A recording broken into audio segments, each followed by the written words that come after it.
que yow gis-gis boobu mën nga ci ànd. bon man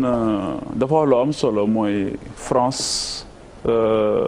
bi mbir mi jógee muy opposition pouvoir yëpp dañ ci ànd. mais bu ñu garder comparaison bi rek gis nañ keroog tamit premier ministre France mu dem assemblée nationale gars yi kii ko bu baax. saax-saaxee mu wax ne même ci état d'urgence tamit assemblée nationale dafa war a continuer def rôle am di contrôler l'action de l'exécutif. mais pour man président Macky Sall coow li yëpp aussi moom moo ko teg boppam. parce que bu dee da nga def déclaration ne da ngay mettre en place un comité de pilotage boo xamante ni moom moo war a def lépp tey moo war a def lépp dans cette affaire là mais waroo jël ay décisions aussi ci ginnaaw boo tegagul le comité de pilotage bi nga waxoon ne da nga bëgg mu inclusif parce que comme da nga jóg bi mbir mi jógee sénégalais yëpp ñëw adhérer parce que en temps normal ay recettes u état la ñuy jël di ko jëfandikoo ak yeneen mais xam nga lii ba ci journalistes yi nga xamante ni sax seen doole bariwul dajale nañu 1 million de francs dem joxe ko sëñ Mountakha jóge fa la joxe 200 millions ñi nga xamante ni mooy les couches li ku nekk jël sa dërëm joxe. xam nga xaalis boobu nag saytu ko ak jaarale ko yoon ba nit ñi seen xel dal ci baaxoon na jamono ju nekk waaye ji la raw. léegi lan moo tax suspicion bi jóg. xëy na mooy que président Macky Sall sa première sortie su doon dafa dem ci professeur Seydi service des maladies infectieuses wala soit mu dem feneen comme ni koy yeneen chef d'état yëpp defee ñu xam ne la gravité de l'heure commandé na mu gën a fésal loolu waaye première sortie dañ ko gis mu mel ni ku nekk ci campagne électorale aussi di def revue de troupe di xool ay tonnu ceeb di dox moom kese ñu mettre ko en exergue donc loolu jox xeex bi aussi beneen cachet mel ni ñun dañoo nekk ci jamonoy famine wala jamonoy insécurité alimentaire boo xamante ni toll nañ ci muy wane noonu daal ne am na butin de guerre xawma wala nan lañ koy tuddee boo xamante ni ñëw na alors que ci guerre sanitaire la ñu nekk guerre sanitaire da ngay xam lan ngay jox dayo bi nga xamante ni moom moo gën a mag su defoon loolu ba pare leneen li comité de pilotage bi gérer ko su boobaa dina gën a am coow li yëpp mën na cee bañ a jóg leneen li nga xamante ni bëgg naa ko wax mooy sur la forme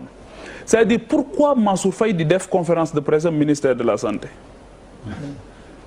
non c'est-à-dire que ñiy def bu fekkoon ne comité de pilotage am na ñu wutal ko benn caractère général et impersonnel su boobaa bu ñu ko defee foofu dina gën a nit ñi seen xel dina ci gën a dal ñu xam ne lii kat ak peut-être une autorité indépendante su boobaa dinañ xam ne lii kat wala une personnalité indépendante dinañ xam ne lii kat njëriñu amul benn connotation politique ak yooyu parce que wax nañ ko encore une fois pour man non seulement la personne de Mansour Faye pour man ça dérange te dafay créer suspicion mais déjà kenn jóg ko ministère bi mu yor sax dafa pour dama koy wax depuis longtemps c'est-à-dire que développement communautaire nga am un ministre en charge des collectivités locales nga ñëw ne équité sociale mais équité sociale c'est un idéal qui est poursuivi par tous les départements ministériels ça peut pas être un ministère pour man déjà sur la forme c'est un problème on a créé quelque chose pour quelqu'un boo xamante ni xamuñu à quelle fin et aujourd'hui on a vu son ni mu amee problème tey comment est-ce que tu peux dire à un journaliste soo ma laajaatee loolu ma porter la plainte mel ni laaj léegi dañ koy tere ci réew mi pour man c'est inadmissible et que loolu dañ ko war a arrêter léegi état d'urgence tamit c'est pas une porte ouverte pour ngay jël bëgg a suspension des droits pour nga suspendre yenn droits yi leneen li nga xamante ni bëgg naa ko wax Abdoulaye Der mooy ana commissariat bi nga xamante ni ñoom ñoo yor la sécurité alimentaire le ministre de la santé et de l'action sociale la ana waa action sociale ana ñii nga xamante ni dañu am expérience doon nekk ci kaw gi di xool xam ñii seen base de données tey ji buñ ci sukkandikoo mettre leen à contribution mën nañoo dem sans tambour ni trompette mais loxo bu tàmm gudd aussi su bëggee xëy na day gàtt day poser problème pourquoi suspicion am ci ne est-ce que niñ joxee marché yi baax na c'est parce que dañoo am habitude di joxe marché yoo xamante ni ñu ko doon joxe yàllaa xam est-ce que ki ñu ko jox moom lañ ko war a jox loolu tamit légitimement et je persiste aussi que effectivement ki ñu jëndee li nit ñi di poser question mooy pourquoi l'État du Sénégal jubalul ci ki nga xamante ni moom moo am le stock suffisant muy Dreyfus bi mu wax jënd foofu c'est une multinationale peut-être que am na ci yoo xamante ni bu ko defee am na ñu mën a dal ci kawam parce que ay organe de contrôle yoo xamante ni droit international mën na dal ci kawam peut-être que loolu moo tax keneen dem jënd ci moom jaayet État du Sénégal mais quoi qu'il en soit li ma jàpp mooy même bu fekkee ne 1 franc la même bu fekkee ne 10 francs la mënuñu nangu mukk li Idrissa Seck doon wax te d'accord uma ci ak moom den ndox mi fay lakk gi kenn du ko segg ak yooyu foog ñu segg ko nag waaw foog ñu segg ko parce que xam nga lu tax dañuy bañ mu am ay précédents dangereux te li tax ñu war ko segg mooy justement parce que ça a sabordé presque tout le travail qui a été fait depuis le début léegi le débat s'est installé ñun installé wuñ ko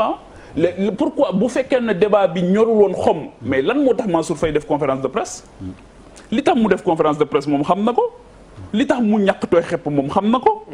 justement parce que. et puis salle bi amoon na climat. parce que les craintes.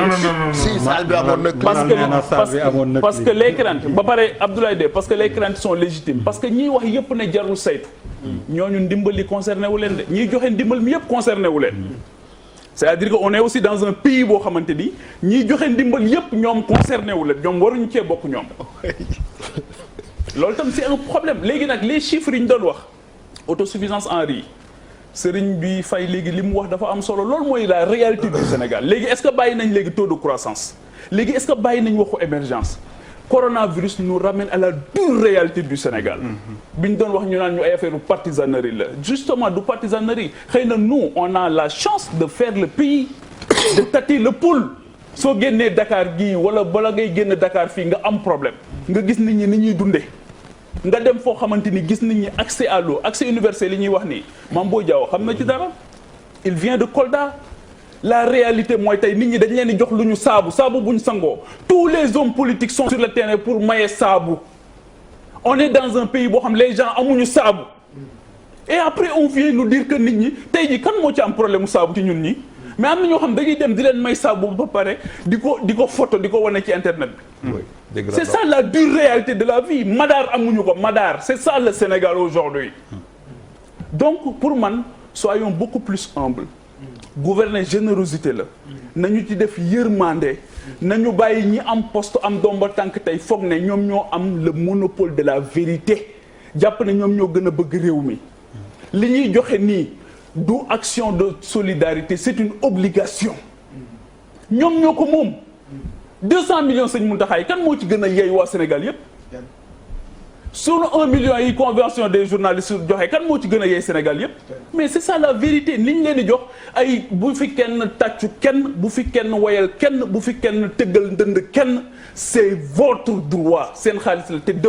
demandez plus parce que nous sommes vers un horizon très incertain mais ñaari saaku ceeb benn butéelu diwlin ñu bëgg a filmer la ko wane la ko su ma doon président li mu filmer port noonu sax duñ ko filmer Papis waaw man na mais yéen a ngi laaj ceeb bi fu mu ne ngeen dina mu filmer ceeb bi je ne comprends pas aussi quoi yéen a ngi naan ceeb amu fii di attaqué huit tax mu génne ceeb ngeen war koo génne lan ngeen bëgg na kon ah non attends ma en fait boo newoon cëpp rek jógee benn planète ñëw fii nga déglu table bi tu as l'impression que on est en train de faire le bilan après un combat pour avoir gagné coronavirus alors que commencé guñu donc tu es un peu dans le tu trembles da ngay tiit un peu parce que c'est une façon de faire un bilan anticipé on n'a pas commencé le combat il va se passer énormément de choses mais man li ma bëggoon ak sama xam-xam bu ndaw problème bu toll nii bu amee da nga koy contextualiser il faut le contextualiser nga xool lan moo ko war a créer lan moo ko war a yàq et tout je l'ai glissé quand Diao parlait bu muy jël parole maa ngi koy wax ne dafa am une exception aujourd'hui